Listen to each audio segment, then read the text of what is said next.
ക്കുന്നു. വിശേഷാൽ നമ്മുടെ കേരളത്തെ ഓർത്ത് പ്രാർത്ഥിക്കണം. നിങ്ങൾ പ്രാർത്ഥിക്കുന്നുണ്ടെന്നറിയാം. പലരും വെള്ളപ്പൊക്കത്താലും പലതരത്തിലുള്ള ഇഷ്യൂസിനാലും ഒക്കെ ഭാരപ്പെടുന്നല്ലോ. ദൈവം അവരെയൊക്കെ കാത്തു പരിപാലിക്കേണ്ടതിന് വേണ്ടി നമുക്ക് ദൈവത്തോട് പ്രാർത്ഥിക്കാം. ദൈവം തൻ്റെ ഭക്തന്മാരെ കാക്കും കരുതും. അത് ദൈവത്തിൻ്റെ വിശ്വസ്തതയാണ്. ദൈവത്തിൽ പറയുന്നത് പോലെ നമ്മൾ അവിശ്വസ്തരായിരുന്നാലും അവൻ വിശ്വസ്തനായി പാർക്കുന്നു എന്ന് പൗലോസ് പറയുന്നത് പോലെ ദൈവത്തിൻ്റെ വിശ്വസ്തത നമുക്ക് ചുറ്റും പരിചയം പലയുമായിരിക്കട്ടെ എന്ന് ഞാനും ആത്മാർത്ഥയോടെ പ്രാർത്ഥിക്കുന്നു. നമുക്ക് തിരുവചന ഭാഗത്തിലേക്ക് കടന്നു വരാം. നമ്മൾ സംസാരിച്ചു കൊണ്ടിരുന്നത് അബ്രഹാമിൻ്റെയും ലോത്തിൻ്റെയും ജീവിതത്തിൻ്റെ ഒരു കമ്പാരിസമാണ്. നമുക്കറിയാം, ദൈവം അബ്രഹാമിനോട് സംസാരിച്ച വാക്കുകൾ നാം കേട്ടു. വിശ്വാസത്താൽ അല്ലെങ്കിൽ വിശ്വാസത്തിൻ്റെ ജീവിതം നയിക്കാൻ അബ്രഹാം മുന്നിട്ടിറങ്ങി അല്ലെങ്കിൽ തീരുമാനിച്ചു. വാക്ക് ഇൻ ഫെയ്ത്ത്, വിശ്വാസത്തിൽ നടക്കാൻ അബ്രഹാം തീരുമാനിച്ചു. എന്നാൽ കാഴ്ചയുടെ ലോകത്തിലേക്ക് തനിക്കിഷ്ടമുള്ളത് തിരഞ്ഞെടുത്ത് നീങ്ങിയ ലോത്തിനെ പറ്റിയും കഴിഞ്ഞ 2 ക്ലാസ്സുകളിൽ നമ്മൾ കണ്ടു. നമ്മൾ അവസാനമായി പറഞ്ഞു നിർത്തിയത് ഇപ്രകാരമാണ്. ദൈവം അബ്രഹാമിനോട് പറഞ്ഞു, അബ്രഹാമേ, നീ തല ഉയർത്തി നോക്കുക. ദൈവം നമ്മളോട് പറയുന്നൊരു കാര്യമുണ്ട്. ദൈവം നമ്മളെക്കുറിച്ച് ഉദ്ദേശിക്കുന്ന കാര്യങ്ങൾ നമുക്ക് കാണണമെങ്കിൽ നമ്മൾ സാധാരണ രീതിയിൽ നോക്കിയാൽ പോരാ. തല ഉയർത്തി കുറച്ചുകൂടെ ഒരു ഉയർന്ന ചിന്താഗതിയോടെ അതിനെ നോക്കാൻ നമുക്ക് തയ്യാറാകണം. എങ്കിലും ദൈവത്തിൻ്റെ കണ്ണുകളിൽ കൂടെ നമ്മുടെ ഫ്യൂച്ചറിനെ, നമ്മുടെ ഭാവിയെ കാണാൻ നമ്മൾ തയ്യാറാകണം. ദൈവം പറയുകയാണ്, ദൈവം നിനക്കായി ഒരുക്കിയിരിക്കുന്ന വാഗ്ദത്തങ്ങളെ നീ വിശ്വാസത്തിൻ്റെ കണ്ണുകളാൽ കാണാൻ ശ്രമിക്കണം. വിശ്വാസത്തിൻ്റെ കണ്ണുകളാൽ കാണുക എന്ന് ദൈവം അബ്രഹാമിനോട് പറഞ്ഞു. ദൈവത്തിൻ്റെ വാഗ്ദത്തങ്ങൾ വിശ്വാസത്തോടെ മുന്നോട്ട് നടക്കുക. വിശ്വാസം കേൾക്കുന്നതിൽ മാത്രം ഒതുങ്ങാതെ അനുസരണത്താലും പ്രവൃത്തിയാലും പ്രകടമാക്കണമെന്നുള്ളതാണ് അബ്രഹാമിൻ്റെ ചരിത്രത്തിലൂടെ നമ്മൾ പഠിക്കുന്നത്. അബ്രഹാമിനോട് ദൈവം പറഞ്ഞ കാര്യം, നീ കണ്ണുയർത്തി നോക്കുക. ഞാൻ നിന്നോട് വാഗ്ദത്തം ചെയ്ത ദേശത്തിൻ്റെ ഇടത്തോട്ടും വലത്തോട്ടും തെക്കും വടക്കും പടിഞ്ഞാറും കിഴക്കും നീ നടക്കാൻ ദൈവം പറഞ്ഞതിൻ്റെ കാര്യം അതാ. വാഗ്ദത്തം എന്നത് വെറും കേൾവിയിൽ ഒതുക്കാതെ അത് ജീവിതത്തിൽ പ്രാവർത്തികമാക്കുവാൻ വിശ്വാസത്തിൻ്റെ സ്റ്റെപ്പുകൾ എടുക്കാൻ ദൈവം ഇങ്ങനെ അബ്രഹാമിനെ പരിശീലിപ്പിച്ചുകൊണ്ടിരിക്കുന്നതാണ് തുടർന്നുള്ള ക്ലാസ്സുകൾ നമ്മൾ കാണാൻ കഴിയുന്നത്. നമുക്കറിയാം, ഇപ്പോൾ അബ്രഹാമിൻ്റെ സിറ്റുവേഷൻ, മകന് തുല്യനായിരുന്ന തൻ്റെ അനുജൻ്റെ മകനായിരുന്ന ലോത്ത് തന്നെ വിട്ടുപോയി. അങ്ങനെ ഇരിക്കുന്ന സമയത്ത് അവരുടെ ജീവിതത്തിൽ ഉണ്ടാകുന്ന ഒരു പ്രതിസന്ധി 14-ാം അധ്യായത്തിൽ നമുക്ക് കാണാൻ കഴിയുന്നു. എല്ലാവരുടെ ശ്രദ്ധ 14-ാം അധ്യായത്തിലേക്കും തിരിച്ചാറ്. 14-ാമത്തെ അധ്യായത്തിൽ ഒരു യുദ്ധം നമുക്ക് കാണുവാൻ കഴിയുന്നു. 4 രാജാക്കന്മാർ 5 രാജാക്കന്മാരെ നേരിടുന്ന ഒരു സംഭവം നമുക്കവിടെ കാണാൻ കഴിയുന്നു. ഉൽപ്പത്തി പുസ്തകം 14-ാം അധ്യായത്തിൽ നമുക്ക് കാണാൻ കഴിയുന്നു. അതിൻ്റെ ചരിത്രം നിങ്ങൾക്കറിയാമെന്ന് ഞാൻ വിശ്വസിക്കുകയാണ്. ലോത്ത് താമസിക്കുന്ന സോദോം ഗൊമോറ എന്ന് പറയുന്ന സ്ഥലത്ത് സംഭവിക്കുന്ന ഒരു യുദ്ധത്തെ പറ്റിയാണ് ആ അധ്യായങ്ങളിൽ നമുക്ക് കാണുവാൻ കഴിയുന്നത്.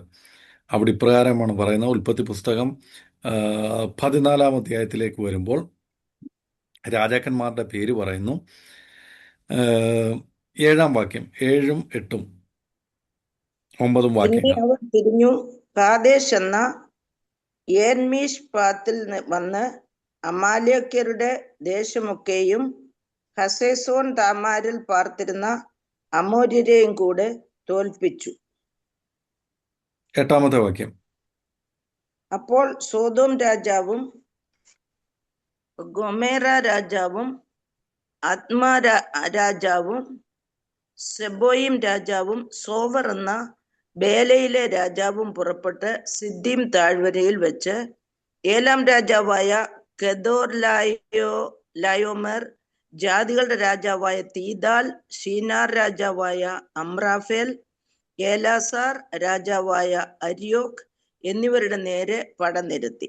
4 രാജാക്കന്മാർ 5 രാജാക്കന്മാരുടെ നേരെ തന്നെ. 11ഉം 12ഉം 13ഉം കൂടെ വാക്യം. സിദ്ദീം താഴ്വരയിൽ കീഴ്ക്കുഴികൾ വളരെ ഉണ്ടായിരുന്നു. സോതോം രാജാവും ഗോമേര രാജാവും ഓടിപ്പോയി അവിടെ വീണു. ശേഷിച്ചവർ പർവ്വതത്തിലേക്ക് ഓടിപ്പോയി.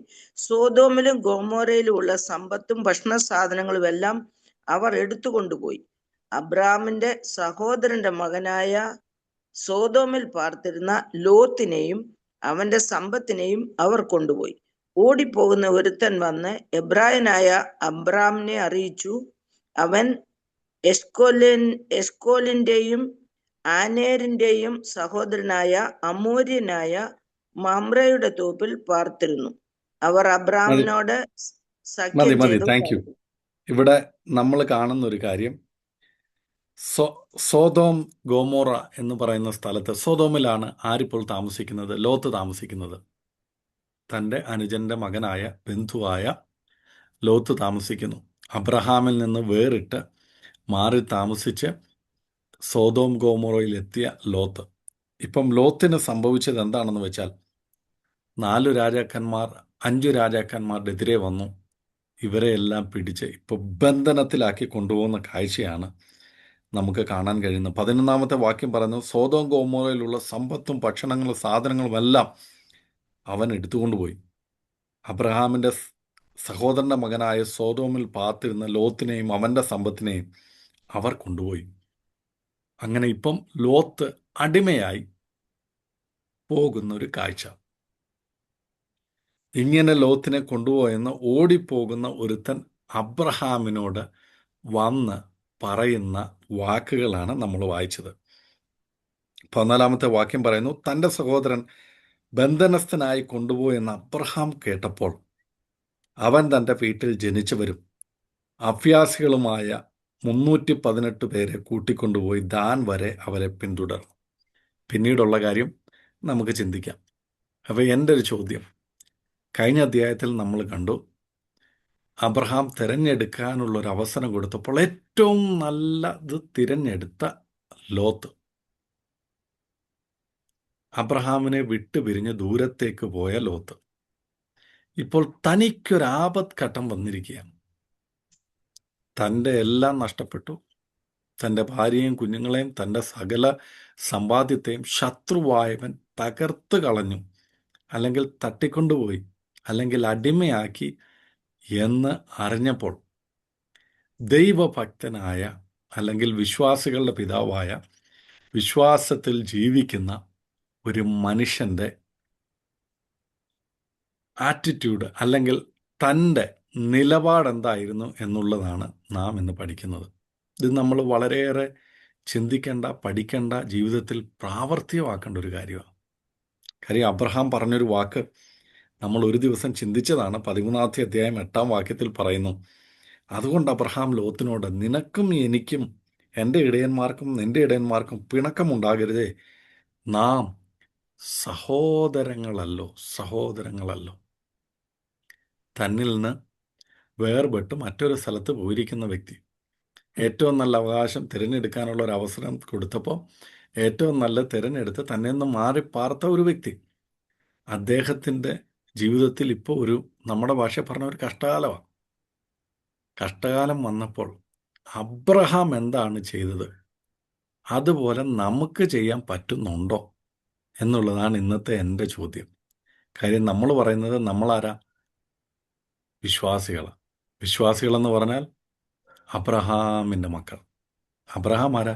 വിശ്വാസികളുടെ പിതാവ്, നമ്മുടെ പിതാവ്. നമ്മുടെ പിതാവായ അബ്രഹാമിൽ നിന്ന് നാം പഠിക്കേണ്ട ഒരു കാര്യമാണ് ഇന്ന് നമ്മൾ ചിന്തിക്കുന്നത്. എന്നെ പലപ്പോഴും ചിന്തിപ്പിച്ചൊരു കാര്യമുണ്ട്.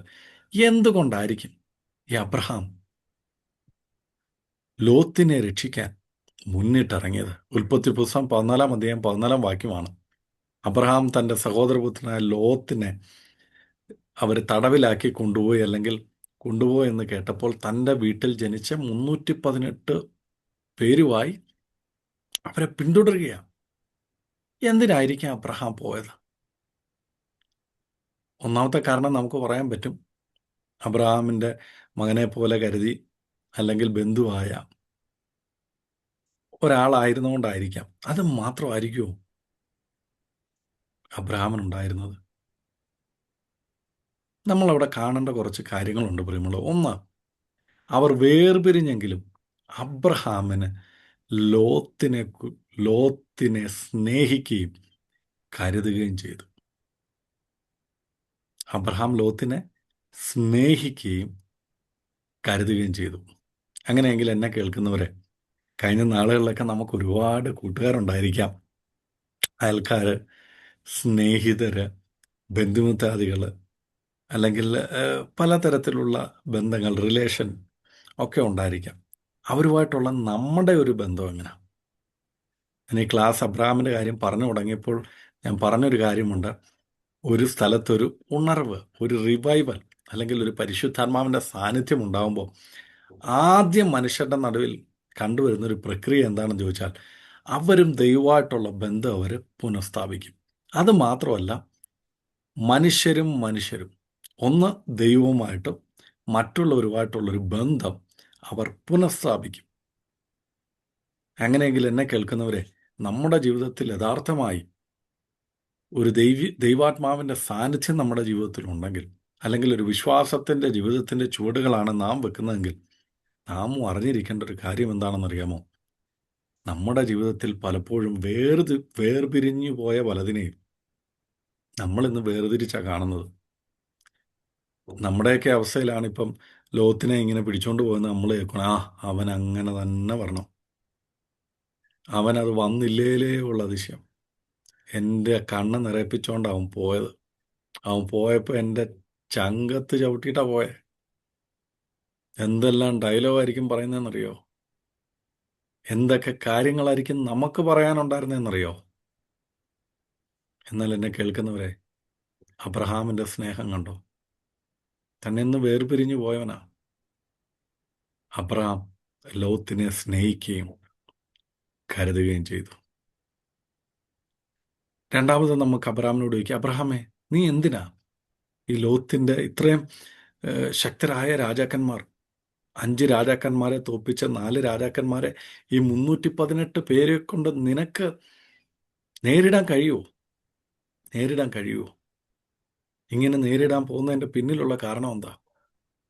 ഒരുപക്ഷെ അബ്രഹാം നമ്മളോട് പറയും, കുടുംബ ബന്ധത്തിൻ്റെ ഉത്തരവാദിത്വം എനിക്ക് നിറവേറ്റേണ്ടതായിട്ടുണ്ട്. കാര്യം ലോത്ത് എനിക്ക് മകനെ പോലെ, അവനെ രക്ഷിക്കുക എന്നുള്ളത് എൻ്റെ കടമയാണ്. നമുക്കങ്ങനെ കടമകളായിട്ട് വല്ലതും തോന്നാറുണ്ടോ? പലപ്പോഴും നമ്മുടെ ജീവിതത്തിൽ അങ്ങനെ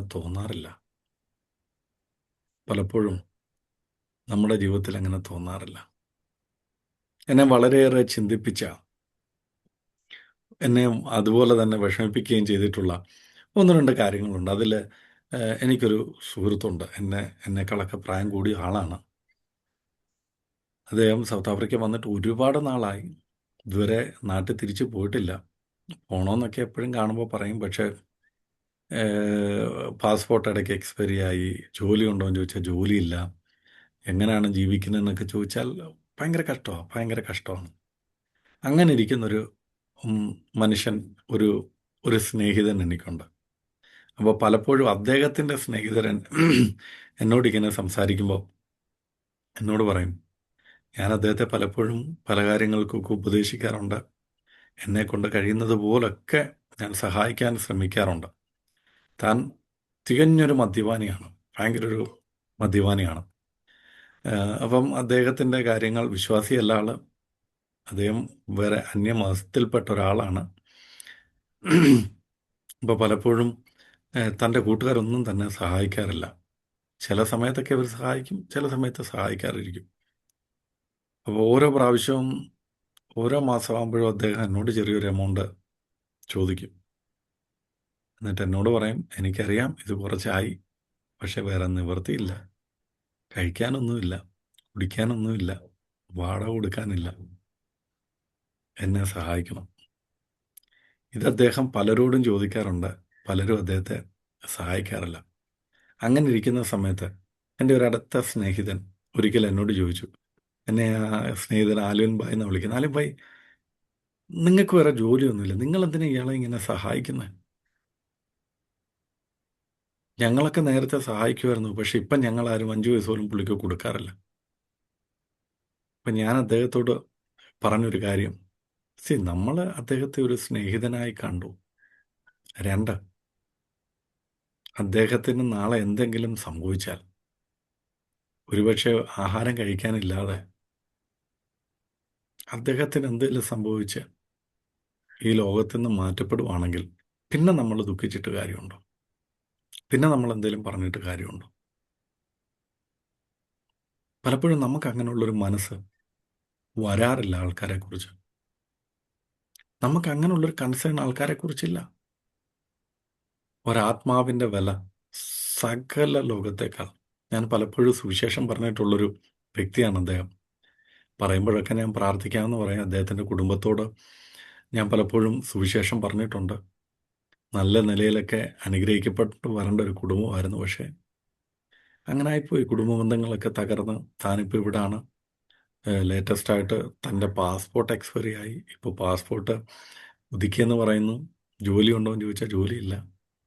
അങ്ങനെയൊക്കെ നടക്കുന്ന ഒരവസ്ഥ. അങ്ങനെയെങ്കിൽ എന്നെ കേൾക്കുന്നവർ, ഇത് ഞാൻ പറഞ്ഞത് എൻ്റെ ഒരു സ്നേഹിതൻ്റെ കാര്യമാണ്. ഞങ്ങളങ്ങനെ വലിയ സ്നേഹിതരാണോ എന്ന് ചോദിച്ചാൽ അല്ല. എപ്പോഴോ പരിചയപ്പെട്ടു, കണ്ടു, വിളിക്കുന്നു, കാര്യങ്ങളൊക്കെ വല്ലപ്പോഴും സംസാരിക്കുന്ന ആൾക്കാരുടെ കാര്യമാണ് ഞാൻ പറഞ്ഞത്. അങ്ങനെയെങ്കിൽ നമ്മുടെ ബന്ധുമിത്രാദികൾ എത്ര പേരുണ്ട്? ഇപ്പോഴും സഹായം വേണ്ട എത്ര പേരുണ്ട്? കുഞ്ഞുങ്ങളുടെ ഫീസ് അടയ്ക്കാൻ കഴിയാത്ത എത്ര പേര് കാണും? അബ്രഹാം നമ്മളെ പഠിപ്പിക്കുന്ന ഒരു പാഠം, കുടുംബ ബന്ധത്തിൻ്റെ ഉത്തരവാദിത്തം താൻ നിറവേറ്റിയ അബ്രഹാമിനെ നമുക്കിവിടെ കാണാം.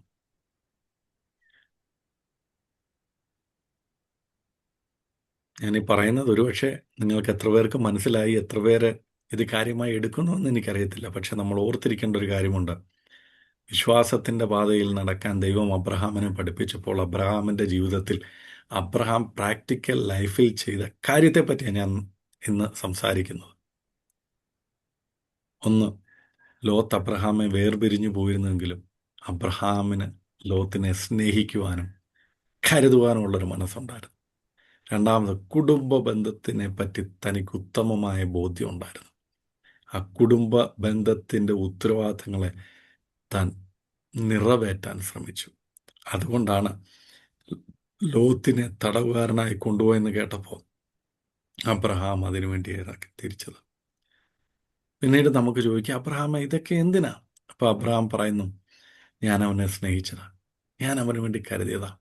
സ്വാർത്ഥതയില്ലാതെ സ്നേഹം പ്രകടിപ്പിക്കുന്ന ഒരബ്രഹാം. നമ്മളൊരാളെ സഹായിക്കുവാണെങ്കിൽ പലപ്പോഴും അതിൻ്റെ പിന്നിൽ നമുക്ക് പല കാര്യങ്ങളും കാണും.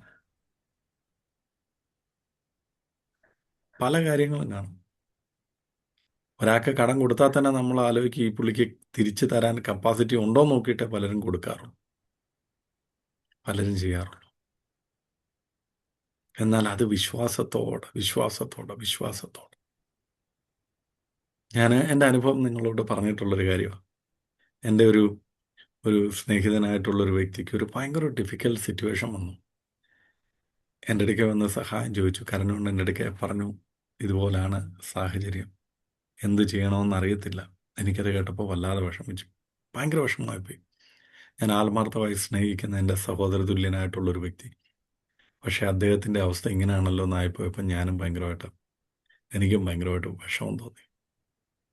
അദ്ദേഹം എന്നോട് പറഞ്ഞു, ഇതുപോലെ നിൽക്കാൻ നിവൃത്തിയില്ല, ഞങ്ങൾക്ക് തിരിച്ചു പോകണം, ഞങ്ങളെ സഹായിക്കണം.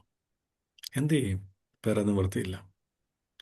അപ്പം ഞങ്ങൾ ആ സമയത്ത് എനിക്കന്ന് ഞങ്ങൾ ലോൺ എടുക്കുകയോ കടം മേടിക്കുകയോ ക്രെഡിറ്റ് കാർഡൊക്കെ അതിനൊന്നും ചെയ്യരുതെന്നൊക്കെ വിചാരിച്ചിരുന്ന ആൾക്കാരാണ്. അങ്ങനെ അന്ന് ആ ഒരു സമയത്ത് ഞങ്ങൾക്കൊരു ക്രെഡിറ്റ് കാർഡ് ഞങ്ങൾ എടുത്തു. ക്രെഡിറ്റ് കാർഡ് എടുത്തിട്ട് അദ്ദേഹത്തിന് ആവശ്യമുള്ള കാശ് ക്രെഡിറ്റ് കാർഡിൽ നിന്ന് എടുത്ത് കൊടുക്കാൻ ഞങ്ങൾ തീരുമാനിച്ചു. അപ്പോൾ വൈഫാണത് എടുക്കേണ്ടത്. അപ്പോൾ വൈഫ് എന്നോട് ചോദിച്ചു, ദൈവവചനം പറയുന്നു അന്യന് വേണ്ടി ജാമ്യം നിൽക്കുന്നത് ശരിയാണോ? അപ്പം പെട്ടെന്ന് എൻ്റെ മനസ്സിലൊരു ഡൗട്ട്, ദൈവമേ ഇത് ശരിയാവോ എന്ന് പെട്ടെന്ന് എൻ്റെ മനസ്സിലേക്ക് പറഞ്ഞു. അദ്ദേഹം ഒരു അന്യനല്ല, അദ്ദേഹം എൻ്റെ സഹോദരനാണ്. എൻ്റെ സഹോദരനാണെങ്കിൽ ഞാൻ ചെയ്യത്തില്ലേ? ഞാൻ അന്നേരം പ്രിൻസിയോട് എൻ്റെ വൈഫിനോട് പറഞ്ഞു, അദ്ദേഹം നമുക്ക് അന്യനല്ല, നമ്മുടെ സഹോദരനെ നമ്മൾ സഹായിക്കണം, നമ്മൾ സഹായിക്കണം. അങ്ങനെ ഞങ്ങൾ അദ്ദേഹത്തിന് വേണ്ടി കാര്യങ്ങൾ ക്രമീകരിച്ചു കൊടുത്തു. അത്ഭുതമെന്ന് പറയട്ടെ, അത്ഭുതമെന്ന് പറയട്ടെ, ആ കാശ് എനിക്ക് തിരിച്ചു കിട്ടിയില്ലോ എന്നുള്ളതല്ല, എൻ്റെ ആവശ്യത്തിന് ദൈവം അതിൻ്റെ 4 മടങ്ങ് എനിക്ക് തന്നു. അന്ന് ഞാൻ പഠിച്ചൊരു പാഠമുണ്ട്, ദൈവത്തിലുള്ളൊരു വാക്യം: നിന്റെ അപ്പത്തെ വെള്ളത്തിന്മീതെ ഏറിയ നാൾ കഴിഞ്ഞത് നിനക്ക് തിരിച്ചു കിട്ടും. ഇപ്പൊ അബ്രഹാമിനോട് നമ്മളൊന്ന് ചോദിച്ചു നോക്ക്, അബ്രഹാമേ, എന്തിനു വേണ്ടിയാ നീ ഇറങ്ങി പുറപ്പെട്ടെ? അബ്രഹാം പറയും, സ്വാർത്ഥതയില്ലാത്ത സ്നേഹം ഞാൻ പ്രകടിപ്പിച്ചതാണ് എൻ്റെ സഹോദരന് വേണ്ടി, അവൻ്റെ കുടുംബത്തിന് വേണ്ടി. അവനെ ഞാൻ സ്നേഹിക്കുന്നുണ്ടെന്നും കരുതുന്നുണ്ടെന്നും എനിക്കറിയാവുന്നതുകൊണ്ട്, കുടുംബ ബന്ധത്തിൻ്റെ ഉത്തരവാദിത്തങ്ങൾ ഞാൻ നിറവേറ്റതുകൊണ്ട്, സ്വാർത്ഥതയില്ലാതെ സ്നേഹം പ്രകടിപ്പിക്കാൻ അബ്രഹാം മുന്നോട്ടിറങ്ങി.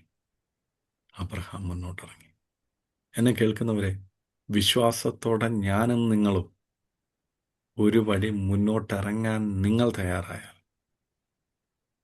ദൈവത്തോട് ആലോചന ചോദിച്ച് ദൈവഹിതപ്രകാരം നിങ്ങളും ഞാനും ഇറങ്ങാൻ തയ്യാറായാൽ, നമുക്ക് വേണ്ടി പ്രവർത്തിക്കുന്ന ദൈവത്തിൻ്റെ കരം നിങ്ങൾ കാണും. ഈ 318 പേരും കൊണ്ട് 4 രാജാക്കന്മാരെ നേരിടാൻ എങ്ങനെ അബ്രഹാമിന് കഴിഞ്ഞു എന്ന് ചോദിച്ചാൽ, അബ്രഹാമിന് ഒരേ ഒരു മറുപടിയെ പറയാൻ കഴിയത്തുള്ളായിരിക്കും: എൻ്റെ ദൈവത്തിലുള്ള വിശ്വാസം, എൻ്റെ ദൈവത്തിൽ ആശ്രയിച്ചുകൊണ്ട് എൻ്റെ സഹോദരനെ രക്ഷിക്കാൻ, അവന് കൈത്താങ്ങൽ കൊടുക്കാൻ, അവനെ രക്ഷിക്കാൻ, അവൻ്റെ കുടുംബത്തെ രക്ഷിക്കാൻ ഞാൻ മുന്നോട്ടിറങ്ങി. എന്നെ കേൾക്കുന്നവരെ, നമുക്ക് പലർക്കും ഇത് കഴിയും, പക്ഷെ നമ്മൾ പലരും ചെയ്യാറില്ല. ഇന്ന് എന്നെ കേൾക്കുന്നവരെ, നമ്മൾ എടുക്കേണ്ട ഒരു തീരുമാനമുണ്ട്. എന്താണെന്നറിയാമോ? അബ്രഹാമിൻ്റെ അനുഗ്രഹങ്ങൾ നമുക്കിഷ്ടമാണ്. അബ്രഹാമിനെ ദൈവം അനുഗ്രഹിച്ചതുപോലെ എന്നെ അനുഗ്രഹിക്കണമെന്നൊക്കെ നമ്മൾ പറയുന്നവരുമാണ്. പക്ഷേ ഈ അനുഗ്രഹങ്ങളൊക്കെ നേടാൻ, ജീവിതത്തിൽ ലഭിക്കാൻ അബ്രഹാം എടുത്ത പടികൾ, അബ്രഹാം കയറിയ പടികൾ നമുക്ക് കയറാൻ പറ്റുമോ? അതും ഒരു ചോദ്യമാണ്. ഇവിടെ അബ്രഹാം തൻ്റെ സഹോദരനായ, അല്ലെങ്കിൽ ബന്ധുവായ ലോത്തിനു വേണ്ടി ചെയ്ത കാര്യങ്ങൾ. ബന്ധങ്ങൾ തകരുമ്പോഴും സ്നേഹം നഷ്ടപ്പെടരുതെന്ന് അബ്രഹാം നമ്മളെ പഠിപ്പിക്കുന്നൊരു പാഠമാണ്. ബന്ധങ്ങൾ പലപ്പോഴും തകരുമ്പോഴും സ്നേഹം നഷ്ടപ്പെടരുത്. നമുക്ക് സ്നേഹിക്കാനുള്ളൊരു മനസ്സുണ്ടാകണം. കരുതാൻ നമ്മൾക്ക് കഴിയണം.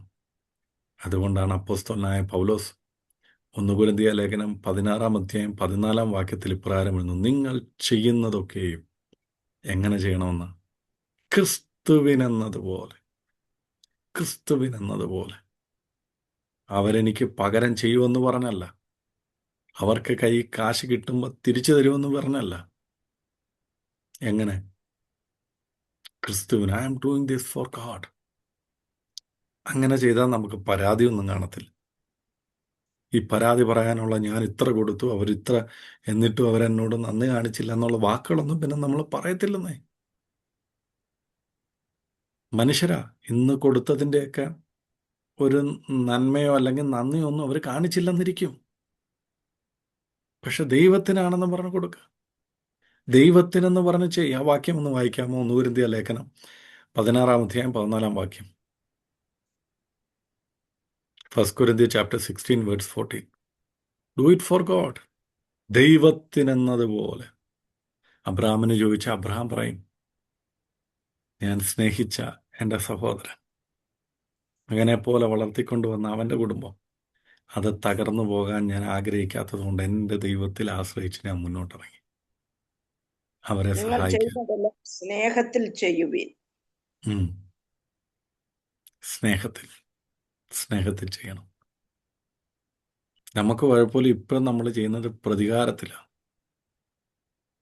അന്ന് എന്നോട് അങ്ങനെ ചെയ്തതല്ലേ, അതുകൊണ്ട് ഇന്ന് എന്ത് ചെയ്യണം? എനിക്ക് അവരെ സഹായിക്കണം. എന്തിനാ? പണ്ട് ഞാൻ സ്കൂളിൽ പോകാൻ ഫീസ് ചോദിച്ചപ്പോൾ എനിക്ക് തന്നില്ല. അതുകൊണ്ട് എന്ത് ചെയ്യണം? ഇന്ന് അവരുടെ മക്കളുടെ ഫീസ് ഞാൻ കൊടുക്കും. അതെൻ്റെ പ്രതികാരമാണ് നമ്മൾ പറയുന്നത്. അങ്ങനല്ല പ്രിയമുള്ളവരെ. സ്നേഹത്തിൽ നമുക്ക് ചെയ്യാം. സ്നേഹത്തിൽ സ്നേഹത്തിൽ പ്രതികാരം ചെയ്യാതെ രക്ഷിക്കുകയും സഹായിക്കുകയും ചെയ്യുന്ന ഒരു അബ്രഹാമിനെ നമുക്കവിടെ കാണാം. അബ്രഹാമിന് ഇത് കേട്ടിട്ട് അയ്യോ അങ്ങനെ സംഭവിച്ചോ, കഷ്ടമായി പോയല്ലോ, എന്തിനാണോ അവൻ ഇങ്ങനെയൊക്കെ പോയത് എന്ന് പറഞ്ഞ് അടങ്ങിയിരിക്കായിരുന്നു.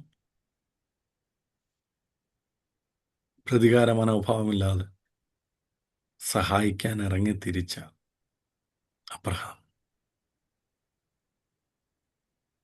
ഇവിടെ അബ്രഹാം നമ്മളെ പഠിപ്പിക്കുന്ന ഒരു പാഠമുണ്ട്. ദൈവത്തിൽ ആശ്രയിക്കുന്ന അസാധ്യമായി തോന്നുന്ന കാര്യങ്ങൾ വിജയം ലഭിക്കും. കാര്യം തൻ്റെ ഉദ്ദേശം നല്ലതായിരുന്നു. ദൈവത്തിൽ ആശ്രയിച്ച് താൻ അത് ചെയ്യാൻ മുന്നോട്ടിറങ്ങിയപ്പോൾ ദൈവം അബ്രഹാമിന് വിജയം കൊടുത്തു.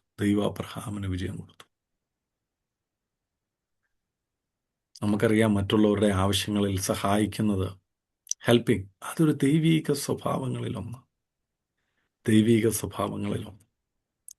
പുതിയ നിയമത്തിലേക്ക് വന്നാൽ ദൈവവചനം നമ്മളെ പഠിപ്പിക്കുന്ന 1-2 കാര്യങ്ങളുണ്ട്. റോമാലേഖനം 12-ാം അധ്യായം 20-21 വാക്യങ്ങൾ. റോമാലേഖനം 12-ാം അധ്യായം 20-21 വാക്യങ്ങൾ. അവിടെ പറയുന്ന ഒരു കാര്യമുണ്ട്: തിന്മയെ നന്മയെ കൊണ്ട് ജയിക്കണം. വായിക്കാമോ? റോമാലേഖനം 20-21. നിന്റെ ശത്രുവിന് വിശക്കുന്നുവെങ്കിൽ അവന് തിന്നുവാൻ കൊടുക്കുക, ദാഹിക്കുന്നുവെങ്കിൽ കുടിക്കുവാൻ കൊടുക്കുക. അങ്ങനെ ചെയ്താൽ നീ അവന്റെ തലമേൽ തീക്കനൽ കുന്നിക്കും എന്നെഴുതിയിരിക്കുന്നുവല്ലോ. തിന്മയോട് തോൽക്കാതെ നന്മയാൽ തിന്മയെ ജയിക്കുക. കണ്ടോ? ദൈവവചനം പറയുന്ന കാര്യമാണ്. ശത്രുവിന് വിശക്കുന്നുവെങ്കിൽ ആഹാരം കൊടുക്കാം, ദാഹിക്കുന്നുവെങ്കിൽ കുടിക്കാൻ കൊടുക്കാം. അങ്ങനെ തിന്മയെ നന്മ കൊണ്ട് ജയിക്കാൻ ശ്രമിക്കാം. ഇതാണ് ദൈവവചനം. പക്ഷെ നമ്മളോ, വിശ്വാസികളെന്ന് പറയുന്ന നമുക്ക് ഇതിനൊന്നും സമയമില്ല. ഇതൊന്നും നമ്മളോട് പറയില്ല. നമ്മൾ പറയുന്നത്, നമ്മൾ പ്രാർത്ഥിക്കുന്ന ഒരു കാര്യമുണ്ട്: കർത്താവേ, എൻ്റെ ശത്രുക്കളെ ഇവിടുന്ന് എന്ത് ചെയ്യണം? ഓടിക്കണമേ. നമ്മുടെ രാഷ്ട്രപിതാവായ മഹാത്മാഗാന്ധി പറഞ്ഞ ഒരു വാക്ക് ഇപ്രകാരമാണെന്ന് ഞാൻ പറഞ്ഞു കേട്ടിട്ടുണ്ട്: നിങ്ങൾ ഒരു നല്ല ക്രിസ്ത്യാനി എനിക്ക് കാണിച്ചതാ, ഞാനൊരു ക്രിസ്ത്യാനിയാകാവുന്നു. ഈ ലോകത്തിൽ പലരും ഒരു ക്രിസ്തുവിനെ അനുകരിക്കാത്തവരായി മാറാത്തതിൻ്റെ കാര്യം, ഒന്നെങ്കിൽ അവരൊരു റിയൽ ക്രിസ്ത്യാനിയെ കണ്ടിട്ടില്ല, ഇല്ലെങ്കിൽ അവർ നമ്മളെപ്പോലുള്ളവരെ കണ്ടിട്ടുള്ളതുകൊണ്ട്. എന്നെ കേൾക്കുന്നവരെ, അബ്രഹാമിൻ്റെ ലൈഫ് കണ്ടോ? പ്രതികാരങ്ങളൊന്നുമില്ല, പരിഭവങ്ങളൊന്നുമില്ല, പരാതികളൊന്നുമില്ല. ഇന്നലകളിലെ എല്ലാം മറന്നിട്ട് തൻ്റെ സഹോദരന് അല്ലെങ്കിൽ തൻ്റെ ബന്ധുവിന് ഒരു അനർത്ഥം വന്നപ്പോൾ തന്നെ സഹായിക്കാൻ വേണ്ടി മുന്നിട്ടിറങ്ങി വരുന്ന അബ്രഹാം. ഗലാത്യ ലേഖനം 6-ാം അധ്യായം 10-ാം വാക്യം നമ്മളെ പഠിപ്പിക്കുന്നൊരു കാര്യമുണ്ട്: എല്ലാവർക്കും നന്മ ചെയ്യൽ, വിശേഷാൽ ആർക്ക് ചെയ്യണമെന്ന്? രാജാക്കൻ 6-ാം അധ്യായം 10-ാം വാക്യം. ഗലാത്യർ 6:10. എല്ലാവർക്കും നന്മ ചെയ്യുവിൻ, വിശേഷാൽ കൂട്ടുവിശ്വാസികൾക്ക്. ആകയാൽ അങ്ങനെയല്ലേ അവസരം പോലെ നാം എല്ലാവർക്കും, ആ. വിശേഷാൽ സഹവിശ്വാസികൾക്കും നന്മ ചെയ്യുക. ആൻറ്റി ഒന്നുകൂടെ ഒന്ന് വായിക്കാമോ? ആകയാൽ അവസരം കിട്ടും പോലെ നാം ഉം. എല്ലാവർക്കും, വിശേഷാൽ സഹവിശ്വാസികൾക്കും നന്മ ചെയ്യുക. ഈ കൂട്ടത്തിൽ അവസരം കിട്ടാത്ത ആരെങ്കിലും ഉണ്ടോ?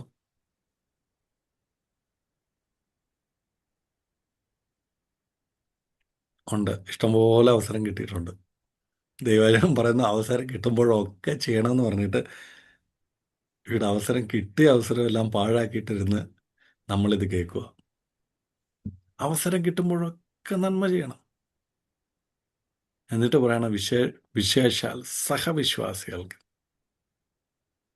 നമ്മളെ കൂട്ടുവിശ്വാസികൾക്ക് നമ്മളെന്തോ ചെയ്യണം? നന്മ ചെയ്യണം, നന്മ ചെയ്യണം. അങ്ങനെ ചെയ്ത നമ്മുടെ പിതാവിനെ പറ്റിയ, വിശ്വാസികളുടെ പിതാവിനെ പറ്റിയാണ് നമ്മൾ കേട്ടത്. അതിന് അദ്ദേഹത്തിന് ലഭിച്ച അനുഗ്രഹങ്ങൾ അടുത്ത അധ്യായത്തിലേക്ക് വരുന്നുണ്ട്. ഈ അധ്യായത്തിലെ ഒരു കാര്യം കൂടെ ഹൈലൈറ്റ് ചെയ്തിട്ട് നമ്മൾ അതിലേക്ക് കടക്കാം. ഈ അബ്രഹാം ഈ യുദ്ധത്തിൽ ജയിച്ചു. 318 പേരുമായി 9 രാജാക്കന്മാരുടെ സ്വത്തുമായിട്ട് ഇപ്പം ആര് മടങ്ങി വരിക? അബ്രഹാം. 5 രാജാക്കന്മാരെ 4 രാജാക്കന്മാർ തോൽപ്പിച്ചു. ഈ 4 രാജാക്കന്മാരുടെയും തോറ്റ 5 രാജാക്കന്മാരുടെയും തൻ്റെ സഹോദരനായ അല്ലെങ്കിൽ ബന്ധുവായ ലോത്തിനെയും കുടുംബത്തെയും ബാക്കിയുള്ളവരെയൊക്കെ കൊണ്ട് ഇപ്പോൾ അബ്രഹാം വിജയശ്രീ ലാളിതനായി മടങ്ങി വരുന്നൊരു കാഴ്ച നമുക്കവിടെ കാണുവാൻ കഴിയുന്നു. അങ്ങനെ വരുമ്പോഴത്തേക്കിന് 18-ാമത്തെ വാക്യം, അവിടെ ഒരു വ്യക്തിയെ ദൈവവചനം പരിചയപ്പെടുത്തുക. അദ്ദേഹത്തെ അവിടെ മാത്രമേ നമുക്ക് കാണാൻ കഴിയുന്നുള്ളൂ. അദ്ദേഹത്തിൻ്റെ പേരാണ് മൽക്കീസേദക്ക്. ശാലേമിൻ്റെ രാജാവും അത്യുന്നതനായ ദൈവത്തിൻ്റെ പുരോഹിതനുമായിരിക്കുന്ന മൽക്കീസേദക്ക്. അദ്ദേഹത്തെ പറ്റി പറയുന്നത് 14-ാം അധ്യായം 18-ാം വാക്യമാണ്. ശാലേം രാജാവായ മൽക്കിസദേക്ക് അപ്പവും വീഞ്ഞും കൊണ്ടുവന്നു. അവൻ അത്യുന്നതനായ ദൈവത്തിന്റെ പുരോഹിതനായിരുന്നു. അവൻ അടുത്ത വാക്യങ്ങളിലൂടെ സ്വർഗത്തിനും ഭൂമിക്കും നാഥനായി അത്യുന്നതനായ ദൈവത്താൽ അബ്രാം അനുഗ്രഹിക്കപ്പെടുമാറാകട്ടെ. നിന്റെ ശത്രുക്കളെ നിന്റെ കയ്യിൽ ഏൽപ്പിച്ച അത്യുന്നതനായ ദൈവം സ്തുതിക്കപ്പെടുമാറാകട്ടെ എന്ന് പറഞ്ഞു. അവന് അബ്രാം സകലത്തിലും ദശാംശം കൊടുത്തു. കണ്ടോ? അനുഗ്രഹിക്കപ്പെടുന്ന ഇതിൻ്റെ അടുത്ത വഴിയെ പറ്റിയാണ് ഞാൻ എപ്പോഴും പറഞ്ഞു വന്നത്.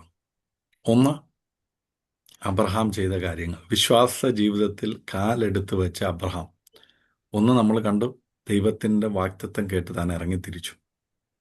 വിശ്വാസത്തിൻ്റെ ആദ്യപടി. രണ്ടാമത്, തനിക്ക് ലഭിച്ച അവസരങ്ങൾ, അല്ലെങ്കിൽ തനിക്ക് ചൂസ് ചെയ്യാനുള്ളൊരു അവസരം ഉണ്ടായിരുന്നു. മറ്റുള്ളവരെ തന്നേക്കാൾ ശ്രേഷ്ഠനെന്നെണ്ണി ദൈവത്തിൽ ആശ്രയിച്ച് അവസരം മറ്റുള്ളവർക്ക് കൊടുത്തു. ലോത്തിന് കൊടുത്തു. ദൈവം അതുകൊണ്ട് എന്തോ ചെയ്തു? തൻ്റെ തലമുറകൾക്ക് ശാശ്വതമായി ആ ദേശം കൊടുക്കുമെന്ന് ദൈവം പറഞ്ഞു.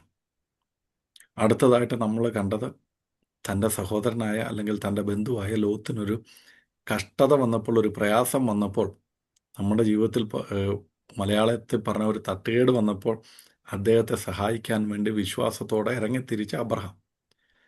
ഇപ്പം നമ്മൾ കാണുന്നൊരു കാര്യം, അത്യുന്നതനായ ദൈവത്തിൻ്റെ പുരോഹിതനായ ഒരു വ്യക്തിയെ കണ്ടപ്പോൾ, തന്നെ അനുഗ്രഹിച്ച അല്ലെങ്കിൽ തനിക്ക് വേണ്ടി പ്രാർത്ഥിച്ച, തന്നെ സഹായത്തിനായിട്ട് ഇറങ്ങി വന്ന ഈ മൽക്കീസേദക്കിനെ കണ്ടപ്പോൾ അവിടെ പറയുകയാണ്, താൻ സകലത്തിലും എന്തോ ചെയ്തു? ദശാംശം കൊടുത്തു. ഇത് കൊടുക്കേണ്ട വല്ല കാര്യമുണ്ടോ? വല്ല കാര്യമുണ്ടോ? ദൈവം അബ്രഹാമിനോട് പറഞ്ഞു, അബ്രഹാമേ, നീ ദശാംശം കൊടുക്കാൻ. ഇവിടെ ആദ്യമായിട്ടാണ്, ബൈബിളിൽ ആദ്യമായിട്ടാണ് ദശാംശത്തെ പറ്റി പറയുന്നത്. ഇതുവരെ അങ്ങനെ ഒരു റൂളോ റെഗുലേഷനോ ഒന്നുമില്ല, നിയമമൊന്നുമില്ല. പിന്നെന്തായിരിക്കും അബ്രഹാം അവിടെ ചെയ്തത്? എന്തിനായിരിക്കും അബ്രഹാം ദശാംശം കൊടുത്തത്? ഞാൻ പലപ്പോഴും ചിന്തിച്ചിട്ടുള്ളൊരു കാര്യം, എന്തിനായിരിക്കും അബ്രഹാം ഈ മനുഷ്യൻ, അല്ലെങ്കിൽ ദൈവത്തിൻ്റെ അത്യുന്നതനായ ദൈവത്തിൻ്റെ പുരോഹിതനായ ഇദ്ദേഹത്തിന് കൊടുത്തത്? ഇതൊരു നികുതിയൊന്നുമല്ല, അല്ലെങ്കിൽ ഫോഴ്സ്ഫുള്ളി ഒന്നുമല്ല അദ്ദേഹത്തിന് കൊടുത്തത്. നമുക്കിവിടെ മനസ്സിലാക്കാൻ കഴിയുന്ന ഒരു കാര്യം, ഇതൊരു നന്ദിയുടെയും ഒരു ആരാധനയുടെയും പ്രകടനമാണ് അബ്രഹാം അവിടെ കാണിച്ചത്. ദൈവത്തോടുള്ള നന്ദിയും ആരാധനയും പ്രകടിപ്പിക്കുന്ന, സ്വമേധയായി നൽകിയ ഒരു സമർപ്പണം എന്ന് വേണമെങ്കിൽ നമുക്കിവിടെ പറയാം. തന്നോടാരും പറഞ്ഞതല്ല, പക്ഷെ താനത് വില്ലിങ്ങിലി ചെയ്യുക സകലത്തിന്. അല്ലെങ്കിൽ നമുക്കിങ്ങനെ പറയാൻ കഴിയുന്നു, തൻ്റെ ജീവിതത്തിൽ ഇത്ര വലിയ യുദ്ധത്തിൽ വിജയം നൽകിയ ദൈവത്തിന് തൻ്റെ ജീവിതത്തിലെ ഒന്നാം സ്ഥാനം എന്നൊക്കെ പറയുന്നത് പോലെ ആ ഇമ്പോർട്ടൻസ് ദൈവത്തിന് കൊടുക്കുവാണ് അബ്രഹാം. അപ്പോൾ എന്നെ കേൾക്കുന്നവരെ, ഈ ടൈത്ത് എന്ന് പറയുന്നത് നമ്മുടെ ജീവിതത്തിൽ നാം ദൈവത്തിന് കൊടുക്കുന്ന ഏറ്റവും വലിയ നന്ദിയുടെയും ആരാധനയുടെയും ഒക്കെ ഒരു പ്രകടമാക്കാൻ കഴിയുന്ന ഒന്നാണ് എന്ന് അബ്രഹാം നമ്മളെ പഠിപ്പിക്കുക. ഞങ്ങളുടെ സഭയിൽ അങ്ങനെ ടൈത്തിനെ പറ്റിയൊക്കെ വല്ലപ്പോഴും ഒക്കെ ഞാനൊന്ന് പറഞ്ഞു പോകാറേ ഉള്ളൂ. അങ്ങനത്തെ ഒരു സിസ്റ്റമോ ഓഫറിങ്ങോ ഒന്നും എടുക്കുന്ന ഒരാളല്ലായിരുന്നു ഞാൻ. ഒരുപാട് വർഷങ്ങളായിട്ട് ഞങ്ങളങ്ങനെ ഓഫറിങ്ങോ കാര്യങ്ങളൊന്നും ഞാനങ്ങനെ എടുക്കാറില്ല. ടൈത്തിൻ്റെ കാര്യം പ്രത്യേകിച്ച് ഞാൻ പറയാറുമില്ല. കാര്യം വേറൊന്നുമല്ല, ഞാൻ നിങ്ങളുടെ വീട്ടിൽ വന്നാൽ, ഫോർ എക്സാമ്പിൾ ഞാനിപ്പം ലില്ലുക്കുട്ടി ആൻറ്റിയുടെ വീട്ടിലേക്ക് വന്നു എന്ന് വിചാരിക്കുക.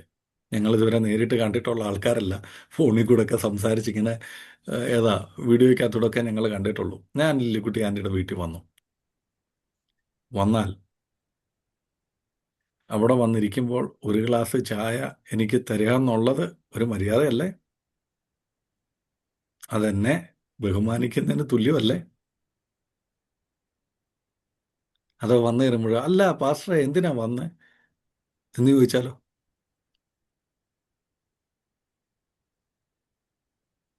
ദൈവം തന്നെ ബഹുമാനിക്കാൻ നമ്മളോട് പറഞ്ഞിട്ടുള്ള ഒരുപാട് കാര്യങ്ങളുണ്ട്. അതിലൊന്നാണ് എന്ത്? നിനക്കുള്ള സകലത്തിലും ഞാൻ നിന്നെ അനുഗ്രഹിക്കേണ്ടതിന്. ടൈത്തിനെ പറ്റിയുള്ള കാര്യങ്ങൾ, വാക്യങ്ങളൊക്കെ നിങ്ങൾക്കറിയാം, അതുകൊണ്ട് ഞാൻ അതിലേക്ക് തൊടുന്നില്ല. ഇപ്പം ദൈവത്തെ ബഹുമാനിക്കുവാൻ ഈ സാമ്പത്തിക ബുദ്ധിമുട്ടുള്ള പലരും എന്നോട് പ്രാർത്ഥിക്കാനൊക്കെ പറയുമ്പോൾ ഞാൻ അവരോട് ആദ്യം പറയുന്നൊരു കാര്യമുണ്ട്. ഇത് കേട്ടിട്ട് ദയവായിട്ട് എനിക്കാരും ടൈത്ത് തരല്ലേ, ഞാൻ അതിനുവേണ്ടിയല്ല പറയുന്നത്. ഞാൻ അവരോടൊക്കെ പറയുന്നൊരു കാര്യമുണ്ട്. നിങ്ങളെ സഹായിച്ച ദൈവത്തിന്. ഞാൻ അത് പഠിച്ചത് എൻ്റെ വൈഫിൽ നിന്നാണ്. പുള്ളിക്കാരി ആക്ച്വലി ഒരു മെത്തഡിസ്റ്റ് ചർച്ച് ബിലീവറാണ്, ആയിരുന്നു. മെത്തഡിസ്റ്റ് ചർച്ച് എന്ന് പറയുന്ന ഒരു ചർച്ചിൻ്റെ ബിലീവറായിരുന്നു ഞാൻ കല്യാണം കഴിക്കുന്ന സമയത്ത്. അപ്പം പുള്ളിക്കാരിക്ക് ആദ്യമായി ജോലി കിട്ടി. ജോലിക്ക് പോയ സമയത്ത് ഈ സൗത്ത് ആഫ്രിക്ക വന്നിട്ടും അപ്പം എൻ്റെ കയ്യിൽ ആ സാലറി അയച്ചു തന്നിട്ട്, ആ ഫുൾ സാലറി, ആദ്യത്തെ മാസത്തെ സാലറി അയച്ചു തന്നിട്ട് എന്നോട് പറഞ്ഞു, ഇത് ദൈവത്തിന് കൊടുക്കണം. ഞാൻ ഞെട്ടിപ്പോയി. എൻ്റെ ദൈവമേ, ഇത് വേണോ വേണ്ടായോ എന്ന് ഞാൻ ആദ്യമായിട്ടത് ചിന്തിച്ചു പോയി.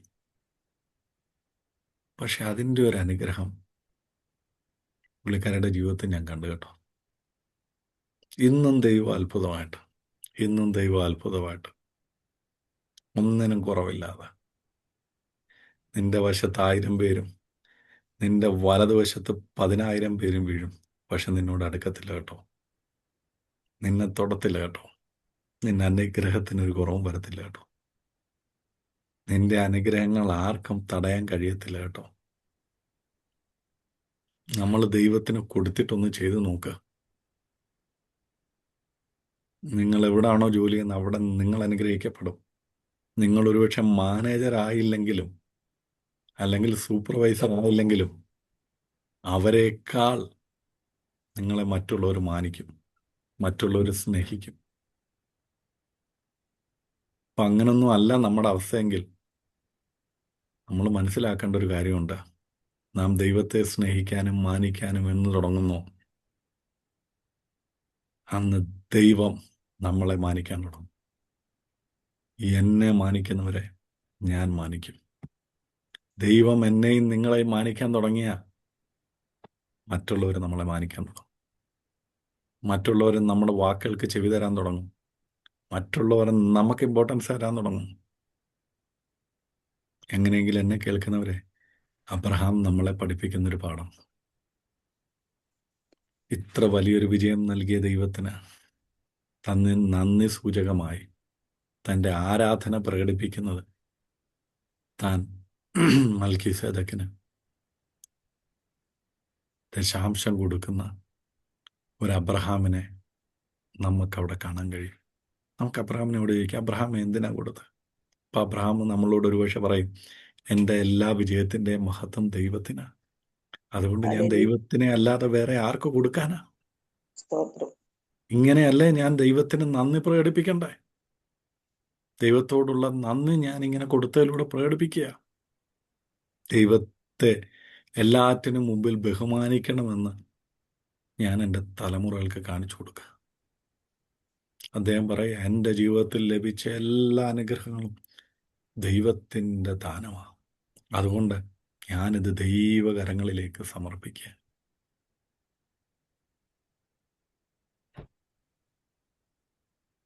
എന്നെ കേൾക്കുന്നവരെ, അങ്ങനെയെങ്കിൽ ഇന്ന് ഈ കേൾക്കുന്ന നിങ്ങളിൽ എത്ര പേർ ടൈത്ത് കൊടുക്കുന്നുവെന്ന് എനിക്കറിയത്തില്ല.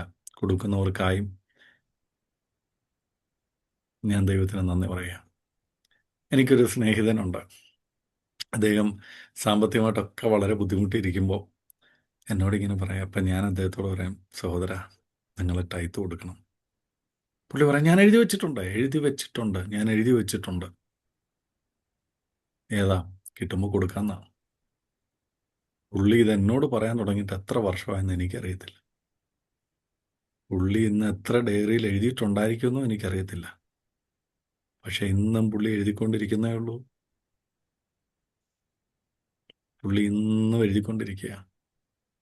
അങ്ങനല്ല പ്രിയമുള്ളവരെ, ദൈവത്തിൽ വിശ്വസിച്ച് ഞാൻ നിങ്ങൾ ദൈവത്തിന് കൊടുക്കാൻ തുടങ്ങിയാൽ, ദൈവത്തെ ബഹുമാനിക്കാൻ തുടങ്ങിയാൽ, ദൈവം ബഹുമാനിക്കും. അങ്ങനെയെങ്കിൽ ഇന്ന് നമ്മൾ അബ്രഹാമിൽ നിന്ന് പഠിച്ച രണ്ടാമത്തെ പാഠം, ദൈവത്തെ എങ്ങനെ ബഹുമാനിക്കണമെന്ന് നമ്മളെ അബ്രഹാം പഠിപ്പിച്ചൊരു പാഠം. ദൈവത്തിന് ആരാധനയായി, ദൈവത്തിന് നന്ദി സൂചകമായി, ദൈവം എനിക്ക് നൽകിയ, എന്നെ കാത്ത്, എന്നെ കരുതിയ എല്ലാ വിധങ്ങളെ ഓർത്തുകൊണ്ട് ദൈവത്തിന് താൻ 10 കൊടുത്തുവെന്ന്, ദശാംശം കൊടുത്തുവെന്ന്. അങ്ങനെ നമുക്ക് കൊടുക്കാൻ കഴിയുന്നില്ലെങ്കിൽ ഇന്ന് നമുക്കൊരു തീരുമാനം എടുക്കാം. ഈ മാസം മുതൽ ഇതുവരെ ഉള്ളതൊക്കെ വിടാം. ഇതിനെപ്പറ്റി മലാഖി ലേഖനത്തിൽ പറയുന്നൊരു കാര്യമുണ്ട്. നമുക്ക് എല്ലാവർക്കും അറിയാവുന്നൊരു വാക്യമാണ്.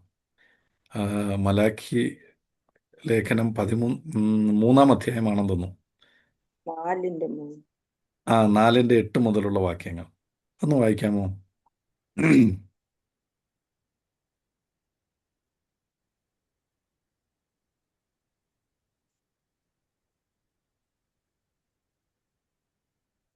സോറി, 3 3:8. അവിടെ ചോദിക്കുന്ന ചോദ്യമാണ്, മനുഷ്യന് ദൈവത്തെ തോൽപ്പിക്കാമോ? എങ്കിലും നിങ്ങൾ എന്നെ തോൽപ്പിക്കുന്നു. എന്നാൽ നിങ്ങൾ ഏതിൽ നിങ്ങൾ നിന്ന് തോൽപ്പിക്കുന്നു എന്ന് ചോദിക്കുന്നു. ദശാംശത്തിലും വഴിപാടിലും തന്നെ. അപ്പോൾ ഒരു മനുഷ്യന് ദൈവത്തെ തോൽപ്പിക്കാൻ പറ്റുമെങ്കിൽ തോൽപ്പിക്കാൻ പറ്റും. എങ്ങനെ? ദശാംശത്തിന് ദശാംശത്തിലും വഴിപാടിലും. അങ്ങനെ കൊടുത്താൽ എന്തൊക്കെ അനുഗ്രഹങ്ങൾ, കൊടുത്തില്ലെങ്കിൽ എന്തൊക്കെ ശാപങ്ങളെന്നും ഈ വാക്യങ്ങളിൽ നമുക്ക് പറയുന്നുണ്ട്. 11-ാമത്തെ വാക്യത്തിൽ പറയുന്നു, 10-ാമത്തെ വാക്യത്തിൽ പറയുന്നു, എൻ്റെ ആലയത്തിൽ ആഹാരമുണ്ടാകേണ്ടതിന് നിങ്ങൾ ദശാംശം മുഴുവനും ഭണ്ഡാരത്തിലേക്ക് കൊണ്ടുവരുവിൻ. ഞാൻ നിങ്ങൾക്ക് ആകാശത്തിലെ കിളിവാതിലുകളെ തുറന്ന് സ്ഥലം പോരാതെ വരൂ, നിങ്ങളുടെ മേൽ അനുഗ്രഹം പകരുകയുള്ളൂ എന്നിങ്ങനെ നിങ്ങൾ ഇതിനാൽ എന്നെ പരീക്ഷിപ്പീനെന്ന് സൈന്യങ്ങളുടെ യഹോവ അരുളിച്ചെയ്യുന്നു. ഞാൻ വെട്ടുക്കിളിയെ ശാസിക്കും, അത് നിങ്ങളുടെ നിലത്തെ അനുഭവത്തെ നശിപ്പിച്ച് കളയുകയില്ല. പറമ്പിലെ മുന്തിരിയുടെ ഫലം മൂക്കാതെ കൊഴിഞ്ഞു പോവുകയില്ല എന്ന് സൈന്യങ്ങളുടെ യഹോവ അരുളിച്ചെയ്യുന്നു. കണ്ടോ?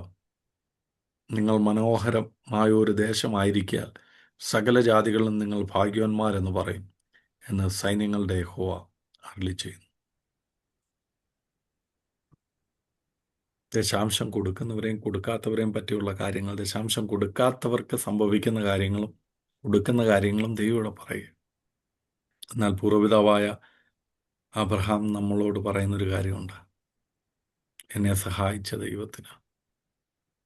ഇപ്പോൾ പുതിയ നിയമത്തിലേക്കൊക്കെ വരുമ്പോൾ ഇതിന് ഉപദേശം ഉണ്ടോ എന്നൊക്കെ പലരും ചോദിക്കുന്നുണ്ട്. പക്ഷേ അപ്പോസ്തലനായ പൗലോസ് നമ്മളോട് പറയുന്നൊരു വാക്കുണ്ട്.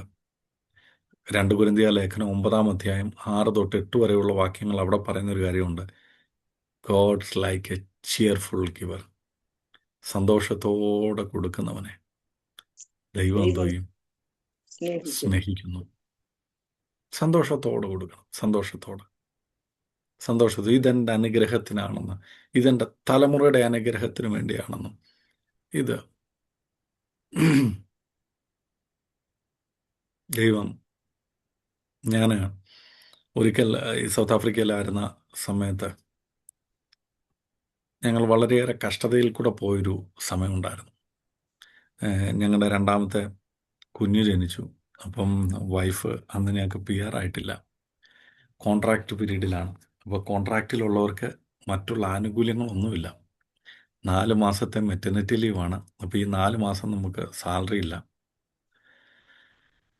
എന്ത് ചെയ്യണമെന്നൊന്നും അറിയാതെ ഇങ്ങനെ വളരെ പ്രതിസന്ധി കൂടെയൊക്കെ പോയൊരു സമയം. അപ്പം സാധനങ്ങളൊക്കെ മേടിക്കാൻ കാശൊന്നുമില്ല. എൻ്റെ കയ്യിൽ ഏകദേശം ഒരു 100 റാൻഡ് എങ്ങാണ്ടൊക്കെ ഉള്ളൂ. അതേ ഉള്ളൂ എൻ്റെ കയ്യിൽ. അപ്പം അങ്ങനെ ഞാൻ വളരെ വിഷമിച്ചിരിക്കുന്ന, ഭാരപ്പെട്ടിരിക്കുന്ന ഒരു സമയത്ത് വൈഫ് എന്നോട് എന്തോ മേടിക്കാൻ പറഞ്ഞു. ഞാൻ എങ്ങനെ മേടിക്കും എന്നൊന്നും അറിയാത്തതുകൊണ്ട് ഞാനിങ്ങനെ വീട്ടിൻ്റെ മുമ്പിൽ, അപ്പോൾ എൻ്റെ മൂത്ത മകൻ തീരെ ചെറുതാണ്, അവനൊരു 3-3.5 വയസ്സേ ആയിട്ടുള്ളൂ. അവൻ ഒരു കൊച്ചു സൈക്കിൾ, ഒരു പ്ലാസ്റ്റിക് സൈക്കിൾ ഇങ്ങനെ വീട്ടിൻ്റെ മുമ്പിൽ കൂടെ ചവിട്ടിക്കൊണ്ട് നടക്കുന്നു. ഞാൻ അവനെ ഈ സൈക്കിളിൽ ഇങ്ങനെ ഹെൽപ്പ് ചെയ്തുകൊണ്ടിരിക്കുക. എൻ്റെ കണ്ണിൽ നിറഞ്ഞ് ഞാൻ ആകാശത്തിലേക്ക്, മേഘത്തിലേക്ക് അല്ലെങ്കിൽ മുകളിലേക്ക് നോക്കിയിട്ട് ഞാൻ ദൈവത്തോട് പറഞ്ഞു, കർത്താവേ, ഞാൻ വർക്ക് ചെയ്യുന്ന ചർച്ചിൽ എന്തോരം വിശ്വാസികളുണ്ട്, അല്ലെങ്കിൽ ഈ രാജ്യത്ത് എന്തോരം നിന്നെ വിളിക്കുന്ന, നിന്നെ സ്നേഹിക്കുന്ന എന്തോരം പേരുണ്ട്. നിനക്ക് അവരോട് ആരോടെങ്കിലും എന്നെ സഹായിക്കാനെന്ന് പറഞ്ഞുകൂടെ എന്ന് ഞാൻ ദൈവത്തോട് എൻ്റെ നിസ്സഹായ അവസ്ഥയെ ഞാൻ ചോദിച്ചു. നിങ്ങളൊന്നും അങ്ങനെ ചോദിക്കത്തില്ലായിരിക്കും. ഞാൻ ദൈവത്തോട് എൻ്റെ നിസ്സഹായ അവസ്ഥയെ ഞാൻ ചോദിച്ചു. പക്ഷെ ദൈവത്തിനൊരു കുഴപ്പമുണ്ട്. നമ്മളൊരു ചോദ്യം ചോദിച്ചാൽ പുള്ളി മറുപടി പറയും. അപ്പം ദൈവം എന്നോട് തിരിച്ചൊരു ചോദ്യം ചോദിച്ചു. എന്താണെന്നറിയോ? എനിക്ക് നിന്നോട് അങ്ങനെ പറയാനുള്ളൊരു സ്വാതന്ത്ര്യമുണ്ട്. ദൈവം എന്നോട് അന്ന് എന്നെ പഠിപ്പിച്ചൊരു പാഠം. ദൈവം ചുമ്മാതിരിക്കുന്ന ഒരാളോട് ഇപ്പം നിങ്ങളിൽ ആരോടെങ്കിലും ദൈവം പറഞ്ഞിട്ടുണ്ടോ ഇന്ന ആളെ ഒന്ന് സഹായിക്കാൻ? പറയത്തില്ല. അങ്ങനെ പറയണമെന്ന് നിങ്ങൾ പ്രതീക്ഷിക്കുകയും ചെയ്യരുത്. ദൈവം പറയത്തില്ല എന്ന് അന്ന് എനിക്ക് മനസ്സിലായി. അപ്പം ഞാൻ ചോദിച്ചു, കർത്താവേ, അതെന്താ അങ്ങനെ? കാശുണ്ടായതുകൊണ്ട് ദൈവം ഒരാളെ സഹായിക്കാൻ ഒരുപക്ഷെ പറയത്തില്ല. അന്ന് ഞാൻ എൻ്റെ ലൈഫിൽ പഠിച്ചൊരു കാര്യമാണ്.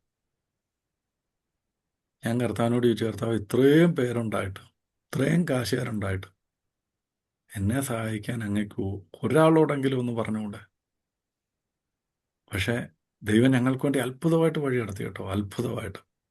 അത്ഭുതം.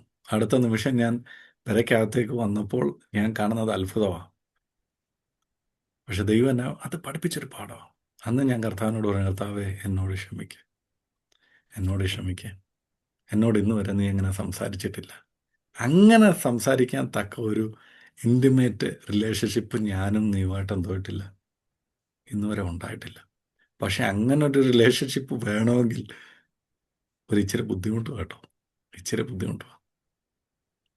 ഞാൻ അതിനുശേഷം എൻ്റെ കയ്യിൽ എല്ലാ മാസവും ഒരു ബഡ്ജറ്റുണ്ട്. എന്തിനെന്നറിയോ? ദൈവം എന്നോട് പറയും, ഞാൻ മറ്റുള്ളവരെ സഹായിക്കും. ദൈവം ഇത് കേട്ടിട്ട് ആരും എന്നോട് സഹായം ചോദിക്കരുത്. ദൈവം എന്നോട് പറയുന്നവരെ തീർച്ചയായിട്ടും ഞാൻ സഹായിക്കും. അത് നിങ്ങൾ പറഞ്ഞില്ലേലും ദൈവം അറിയിക്കും. അപ്പം ഞാൻ അതിനുശേഷം പലരെയും സഹായിക്കുന്ന സമയത്ത് അവരെന്നോട് ചോദിച്ചിട്ടുണ്ട്, ഇത് നിങ്ങളെങ്ങനെ അറിഞ്ഞു? ഞാൻ പറയും, ചിലപ്പോൾ ഒരു മനുഷ്യന് വേണ്ടി പ്രാർത്ഥിച്ചുകൊണ്ടിരിക്കുമ്പോഴായിരിക്കും, ഷോ, ആ പുള്ളിയെ കണ്ടിട്ട് കുറച്ച് നാളായല്ലോ, വിളിച്ചിട്ട് കുറച്ച് നാളായല്ലോ, അവർക്ക് വേണ്ടി പ്രാർത്ഥിച്ചുകൊണ്ടിരിക്കുമായിരുന്നല്ലോ, അവരുടെ അവസ്ഥ എന്തുവായി എന്നൊന്നും അറിയത്തില്ലല്ലോ എന്നൊക്കെ പറഞ്ഞ് നമ്മളിങ്ങനെ അവർക്ക് വേണ്ടി ജാഗരിച്ചിരിക്കുമ്പോൾ, അവരെക്കുറിച്ച് ഓർത്തിരിക്കുമ്പോൾ സഹായിക്കാനുള്ളൊരു മനസ്സ്. അങ്ങനെ നിങ്ങൾക്ക് ഇന്നുവരെ തോന്നിയിട്ടുണ്ടോ? ഇല്ലെങ്കിൽ ഇന്ന് തൊട്ട് ദൈവത്തോട് ചോദിച്ചു തുടങ്ങാം. ദൈവം പറയും. സഹായിക്കേണ്ടവർ നമ്മുടെ മുമ്പിൽ വരും, നമ്മുടെ മുമ്പിൽ കാണിച്ചു കൊടുക്കും. അങ്ങനെ ലഭിക്കും. എന്നെ കേൾക്കുന്നവരെ, ദൈവം പറയുന്നു, ദൈവജനം നമ്മളെ പഠിപ്പിക്കുന്നൊരു കാര്യമുണ്ട്. അബ്രഹാമിലൂടെ നമ്മളെ പഠിപ്പിച്ചൊരു കാര്യമുണ്ട്. ഇപ്പോൾ ദൈവജനം പറയുന്നു, സന്തോഷത്തോടെ കൊടുക്കുന്നവനെ ദൈവം സ്നേഹിക്കുന്നു. 1 കൊരിന്ത്യർ ലേഖനം 16-ാം അധ്യായം 1-2 വാക്യങ്ങൾ ഇപ്രകാരമാണ് നമ്മളെ പഠിപ്പിക്കുന്നത്. ഓരോരുത്തരും തങ്ങൾക്ക് കഴിയുന്നതനുസരിച്ച് എന്തു ചെയ്യണം? സഹായിക്കണം. ദൈവജനം പറയുന്നു, നന്മ ചെയ്യാൻ അവസരം ഉണ്ടായിട്ട് ചെയ്യാതിരുന്നാൽ അതെന്താണ്? പാപമാണ്. പാപമാണ്. നന്മ ചെയ്യാൻ ഒരു അവസരം നമുക്കുണ്ട്, പക്ഷെ നാം അത് ചെയ്യാതിരുന്നാൽ, എനിക്ക് തോന്നുന്നത് യാക്കോബ് അപ്പോസ്തലന്റെ ലേഖനത്തിലാണ് പറഞ്ഞിരിക്കുന്നത്. എന്നോട് അന്ന് ഞാൻ ഈ ചർച്ച വർക്ക് ചെയ്തുകൊണ്ടിരുന്ന സമയത്ത് എന്നോട് മിക്കവാറും ഉള്ളവരൊക്കെ പറഞ്ഞു, ആൽവിൻ എന്തെങ്കിലും ഒരു ആവശ്യം ഉണ്ടെങ്കിൽ ഞങ്ങളോട് പറഞ്ഞാൽ മതി, ഞങ്ങൾ ഇവിടെയൊക്കെ ഉണ്ട്, ഞങ്ങൾ സഹായിക്കാം. പക്ഷേ ഞാൻ എൻ്റെ ദൈവത്തോട് പറഞ്ഞപ്പോൾ ദൈവം എനിക്ക് വേണ്ടി വഴികളും വാതിലും തുറന്നു. ദൈവം അങ്ങനെ നൂലെ കെട്ടിയൊന്നും ആയിരിക്കത്തില്ല ഒരുപക്ഷെ ഇറക്കി തരുന്നത്, പക്ഷെ ദൈവത്തിന് തൻ്റെ ദൂതന്മാരുണ്ട്. അതുകൊണ്ടാണ് ദൈവജനം പറയുന്നത്, ഞാൻ നിന്നെക്കുറിച്ച് തൻ്റെ ദൂതന്മാരോട് കൽപ്പിക്കും. ആരാണ് ദൈവത്തിൻ്റെ ദൂതന്മാർ? ദൈവത്തിൻ്റെ ദൂത് വഹിക്കാൻ, ദൈവത്തിൻ്റെ കൈയാകാൻ, ദൈവത്തിൻ്റെ സ്നേഹമാകാൻ, ദൈവത്തിൻ്റെ കരുതലാകാൻ ദൈവം നമ്മളെ ഈ ഭൂമിയിലാക്കി വെച്ചിട്ടുണ്ട്. ഉൽപ്പത്തി പുസ്തകം പഠിച്ചു വന്നപ്പോൾ നമ്മൾ ആദ്യം പറഞ്ഞൊരു കാര്യമുണ്ട്, ദൈവം തൻ്റെ സ്വരൂപത്തിലും സാദൃശ്യത്തിലും നമ്മളെ സൃഷ്ടിച്ചു. എന്താണ് സ്വരൂപവും സാദൃശ്യവും? ദൈവത്തിൻ്റെ സ്വഭാവ സവിശേഷതകളും ആ ഗുണഗണങ്ങളും എന്നിലും നിങ്ങളിലും തന്നിട്ടുണ്ട്. അത് നമ്മളിലൂടെ ഉപയോഗിക്കാൻ നാം നമ്മളെ ദൈവത്തിൻ്റെ കരങ്ങളിൽ സമർപ്പിച്ചു കൊടുക്കണം. അപ്പോൾ ഇന്നു മുതൽ എന്നെ കേൾക്കുന്നവരെ, നമ്മൾ പ്രാർത്ഥിക്കണം, കർത്താവേ എൻ്റെ കരങ്ങളെ അങ്ങ് ബലപ്പെടുത്തണം. എന്തിനു വേണ്ടി? എൻ്റെ മുമ്പിൽ സഹായം ചോദിക്കുന്ന ഒരാൾ, ദൈവഹിതമല്ലാത്തൊരാളും നമ്മുടെ മുമ്പിൽ സഹായം ചോദിക്കരുത്. അങ്ങനെ ദൈവപ്രകാരമുള്ള ഒരാൾ നമ്മുടെ മുമ്പിൽ വന്നാൽ അവരെ സഹായിക്കാതെ നമ്മൾ വിടരുത്. അതിനായിട്ട് എൻ്റെ കരങ്ങളെ എന്തു ചെയ്യണം? അങ്ങ് ബലപ്പെടുത്തണം. അങ്ങനെ നിങ്ങൾ ചെയ്തു തുടങ്ങിയാൽ നിങ്ങളുടെ ജീവിതത്തിൽ ദൈവം നിങ്ങളെ അനുഗ്രഹിക്കും. അടുത്ത വാക്കുകളിൽ നമ്മൾ കാണുന്നൊരു കാര്യമുണ്ട്. നമ്മൾ അടുത്ത ആഴ്ചയിൽ അത് ചിന്തിക്കാൻ നമ്മുടെ സമയം കഴിഞ്ഞുപോയി, ഓൾമോസ്റ്റ് കഴിയാറായി. ദൈവം അബ്രഹാമിന് അരുളപ്പാട് കൊടുക്കുക. അരുളപ്പാട് കൊടുത്തിട്ട് അബ്രഹാമിനോട് പറയുന്നൊരു കാര്യമുണ്ട്, അബ്രഹാമേ ഭയപ്പെടേണ്ട. അബ്രഹാമേ ഭയപ്പെടേണ്ട. എന്നിട്ട് അടുത്ത് പറയുന്ന കാര്യം എന്താണെന്നറിയാമോ? ഞാൻ നിന്റെ മഹത്തായ പരിചയം. ഞാൻ നിന്റെ മഹത്തായ പരിചയം നിന്റെ നിന്റെ മഹത്തായ പ്രതിഫലവും. പ്രതിഫലവുമാവുന്നു. ഒന്നാലോചിച്ച് നോക്കിക്കേ, ഈ പ്രതിഫലം എന്ന് പറയുന്ന ജോലി ചെയ്ത കൂലിക്ക് നമ്മൾ പ്രതിഫലം എന്ന് പറയും. സ്നേഹത്തോടെ കൊടുക്കുന്ന സമ്മാനത്തിനൊക്കെ നമുക്ക് പ്രതിഫലം എന്നൊക്കെ പറയാം. അങ്ങനെയാണ് ദൈവം പറയുക, ഞാനാണ് നിന്റെ പ്രതിഫലം. അബ്രഹാം പേഴ്സ് തുറന്നു നോക്കിയാൽ അവിടെ ആരിയ്ക്കുന്നു? ദൈവം ഇരിക്കുന്നു. അബ്രഹാം ലോക്കർ തുറന്നു നോക്കുമ്പോൾ അവിടെ ആരിയ്ക്കുന്നു? ദൈവം ഇരിക്കുന്നു. ആമേൻ. ഇത് നിങ്ങൾ തെറ്റിദ്ധരിക്കരുത്. കാശാണ് ദൈവം എന്നല്ല പറഞ്ഞത്. ദൈവം പറയാൻ, ഞാനാണ് നിന്റെ പ്രതിഫലം, ഞാനാണ് നിന്റെ പ്രതിഫലം. അടുത്ത ആഴ്ച നമുക്കത് കൂടുതലായിട്ട് ചിന്തിക്കാം.